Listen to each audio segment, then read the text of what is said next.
আসসালামু আলাইকুম everyone, welcome back to my channel. সবাই কেমন আছেন? আশা করছি অনেক অনেক ভালো। আজ আমি আপনাদের সাথে অসম্ভব মজাদার সকাল বিকেলের একটা নাস্তার রেসিপি শেয়ার করব।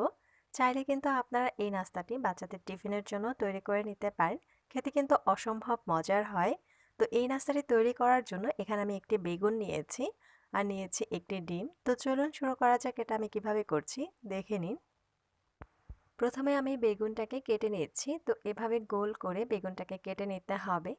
তো আপনারা চাইলে কিন্তু এখানে বেগুনের পরিমাণটা বাড়িয়ে নিতে পারেন। তো ভীষণ মজার এই স্ন্যাক্সটা আপনি যাকে তৈরি করে খাওয়াবেন সেই কিন্তু আপনার প্রশংসা করবে। এটা কিন্তু খেতে অসম্ভব মজার হয়। তো এভাবে আমি কেটে নিয়েছি। তো আশা করছি দেখেই বুঝতে পারছেন এটা কিভাবে কেটে নিতে হবে। আর বেগুনের এই সাইডের অংশটা কেটে বাদ দিয়ে দিতে হবে। এখন একটা মিক্সিং বলে এই বেগুনগুলোকে আমি তুলে নিচ্ছি। তো বেগুনগুলোকে কেটে নেওয়ার পরপরই কিন্তু পানি দিয়ে ভিজিয়ে নিতে হবে, তা না হলে কিন্তু বেগুনগুলো কালো হয়ে যাবে। এখানে আমি মেজারমেন্ট কাপের 2 কাপ পানি দিয়ে বেগুনটাকে খুব ভালো করে কচলে ধুয়ে নিব। তো ধুয়ে পানিটাকে ঝরিয়ে নিচ্ছি। এখানে ছোট একটা মিক্সিং বোল নিয়েছি আর একটি ডিম ভেঙে নিচ্ছি। তো একটি বেগুনের জন্য একটি ডিমই যথেষ্ট। এরপর একটা কাঁটা চামচ দিয়ে ডিমটাকে খুব ভালো করে বিট করে নিতে হবে। তো এটাকে মোটামুটি বিট করে নিলেই চলবে। তো কাঁটা চামচ দিয়ে ডিমটাকে বিট করে নেওয়ার চেষ্টা করবেন। তো দেখুন ডিমটাকে আমি ভালো করে বিট করে নিয়েছি। এখন এটাকে আমি একটা সাইডে রেখে দিব। এখন এই কেটে রাখা বেগুনগুলোতে এক এক করে মশলা অ্যাড করে দিচ্ছি। প্রথমে আমি এখানে হাফ চা চামচের মতো লবণ দিয়ে দিচ্ছি। লবণটাকে অবশ্যই স্বাদ অনুযায়ী দিয়ে নিতে হবে। এরপর দিয়ে দিচ্ছি এখানে হাফ চা চামচের মতো গোলমরিচের গুঁড়া। তো এটা আমি ফ্লেভারের জন্য দিয়ে নিয়েছি। আর একটু স্পাইসি করবে এই বেগুনটাকে। তো হাতের কাছে গোলমরিচের গুঁড়া না থাকলে এখানে লাল মরিচের গুঁড়াটা ব্যবহার করে নিতে পারেন। এরপর দিয়ে দিচ্ছি এখানে হাফ চা চামচের মতো হলুদের গুঁড়া। তো অল্প কিছু উপকরণ দিয়েই কিন্তু আপনারা এই নাস্তাটি তৈরি করে নিতে পারবেন। দিয়ে দিচ্ছি এখানে 2 টেবিল চামচের মতো শুকনা চালের গুঁড়া। তো হাতের কাছে শুকনা চালের গুঁড়াটা না থাকলে স্কিপ করে দিতে পারেন, তবে দিয়ে নিলে কিন্তু অসম্ভব মজার হবে আর ভীষণ ক্রিস্পিও হবে উপরটা। এখন আমি শুকনা চালের গুঁড়োটাকে খুব ভালো করে এভাবে বেগুনের সাথে মিশিয়ে নিচ্ছি। বেগুনের গায়ে খুব ভালো করে মশলা এভাবে উল্টে পাল্টে লাগিয়ে নিতে হবে। তো যারা ঝাল বেশি পছন্দ করেন তারা চাইলে কিন্তু এখানে লাল মরিচের গুঁড়াটাও ব্যবহার করে নিতে পারেন। মশলা মাখানোর সময় বেগুনটাকে ড্রাই মনে হলে এখানে সামান্য পরিমাণ ডিমের মিশ্রণ দিয়ে নিতে পারেন। তো খুব বেশি দেবার দরকার নেই, অল্প পরিমাণে দিয়ে এভাবে কিন্তু মশলা সহ ডিমের মিশ্রণটাকেও লাগিয়ে নিতে হবে বেগুনের গায়ে। সামান্য পরিমাণ ডিমের মিশ্রণ দেবার কারণে মশলা আর চালের গুঁড়োটা খুব সুন্দরভাবে বেগুনের গায়ে এভাবে সেট হয়ে যাবে। এতে করে ভীষণ মুচমুচে হবে আর খেতেও অসম্ভব মজার হবে। ঠিক একইভাবে আমি সবগুলো বেগুনের গায়ে এভাবে মশলা লাগিয়ে নিব।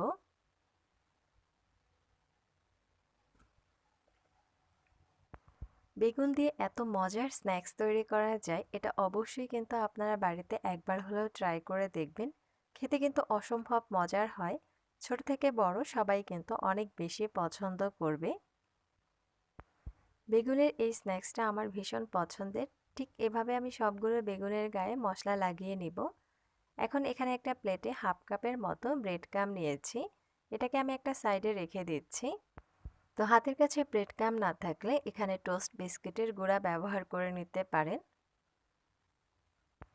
এখন আমি বেগুনের স্লাইসগুলোতে এক এক করে ব্রেড ক্রাম লাগিয়ে নিচ্ছি। তো এক পিস বেগুনের স্লাইস এভাবে নিয়ে আপনারা উল্টে পাল্টে খুব ভালো করে ব্রেড ক্রাম লাগিয়ে নেবেন। তো একটু চেপে চেপে ব্রেড ক্রামটা লাগিয়ে নিতে হবে। এরপর এভাবে বেগুনের স্লাইসটাকে ঘুরিয়েও ব্রেড ক্রামটা লাগিয়ে নিতে হবে। এরপর আমি ডিমের মিশ্রণে এভাবে চুবিয়ে নিচ্ছি। তো এটাকে খুব ভালো করে ভেজানোর পর আবার আমি ব্রেড ক্রামে এটাকে গড়াগড়ি করে নিব। তো এভাবে 2 বারের মতো কোটিং করে নিতে হবে খুব ভালো করে। তো এভাবে কোটিং করার সময় একটু সাবধানে কোটিং করে নেবেন। আর অতিরিক্ত ব্রেড ক্রামটাকে এভাবে ঝরিয়ে নিতে হবে। তো এভাবে কিন্তু আমি খুব ভালো করে ব্রেড ক্রাম্ব লাগিয়ে নিয়েছি। আশা করছি দেখেই বুঝতে পারছেন কিভাবে এটা লাগিয়ে নিতে হবে। এটাকে আমি একটা সাইডে রেখে দিচ্ছি। আর একটা বেগুনের স্লাইসে আমি ব্রেড ক্রাম্ব লাগিয়ে নিব।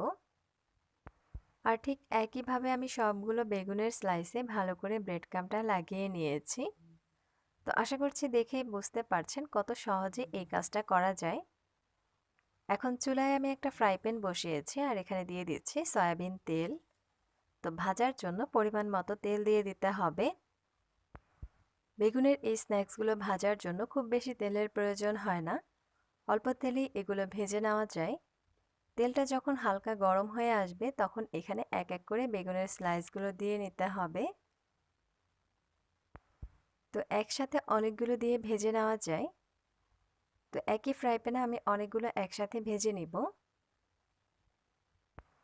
আপনারা চাইলে কিন্তু বেগুনটাকে লম্বালম্বি করে কেটে ফিঙ্গারের শেপ দিয়ে এভাবে ভেজে নিতে পারেন, বা চাইলে কিন্তু এভাবে রাউন্ড করেও ভেজে নিতে পারেন। যেটা আপনাদের পছন্দ সেভাবে কিন্তু আপনারা এটা করে ভেজে নিতে পারেন। খেতে কিন্তু এক কথায় দুর্দান্ত। আর বেগুনের এই স্লাইসগুলোর উপরের সাইডটা কিন্তু ভীষণ মুচমুচে হয়, আর ভেতরটা কিন্তু একেবারে মুখে দেওয়ার সাথে সাথেই মোমের মতো গলে যায়। অসম্ভব মজার এই স্ন্যাক্সটা, আশা করছি বাড়িতে একবার হলেও এভাবে ট্রাই করে দেখবেন। তো কাঁটা চামচ দিয়ে এভাবে ভালো করে উল্টে পাল্টে ভেজে নিতে হবে। তো চুলার আঁচ মিডিয়াম টু লোতে রেখে এগুলোকে ভালো করে মুচমুচে করে ভেজে নিতে হবে। তো এটা ভাজার সময় কিন্তু আপনারা চেক করে চুলা থেকে নামিয়ে নেবেন যে ভেতরটা সিদ্ধ হয়েছে কিনা। তো খুব ভালো করে আমি এটাকে ভেজে নিয়েছি উল্টে পাল্টে। তো যখনই দেখবেন কালারটা খুব সুন্দরভাবে চেঞ্জ হয়ে গেছে তখনই এগুলোকে তেল ছেঁকে তুলে নিতে হবে। এগুলো কিন্তু আমার ভাজা হয়ে গেছে, এখন এগুলোকে তেল ছেঁকে আমি তুলে নিচ্ছি। তো চাইলে কিন্তু আপনারা এগুলোকে টিস্যু পেপারের উপরে তুলে নিতে পারেন, তাহলে কিন্তু অতিরিক্ত যে তেল থাকবে সেটা কিন্তু টিস্যু পেপার শুষে নেবে। তো এগুলোকে আমি একটা সার্ভিং প্লেটে সার্ভ করে নিচ্ছি। তো অসম্ভব মজার এই বেগুনের স্ন্যাক্সটা দেখতে যেমন সুন্দর, খেতেও কিন্তু দারুণ। তো আমি একটু ভেঙে দেখাচ্ছি, তাহলে বুঝতে পারবেন যে এর ভেতরটা কেমন হয়েছে। তো এর উপরের সাইডটা কিন্তু ভীষণ মুচমুচে হয়েছে আর ভেতরটা কিন্তু একেবারে মোমের মতো গলে গেছে। তো আশা করছি আমার আজকের রেসিপি আপনাদের সবার কাছে অনেক ভালো লেগেছে। আর রেসিপি ভালো লাগলে একটা লাইক দিবেন, কমেন্ট করে জানাবেন কেমন হয়েছে। আর আমার চ্যানেলটাকে অবশ্যই সাবস্ক্রাইব করবেন। পাশে থাকা বেল আইকনটি ক্লিক করে দিবেন যাতে নিত্য নতুন ভিডিও দেখতে পান। আল্লাহ হাফিজ।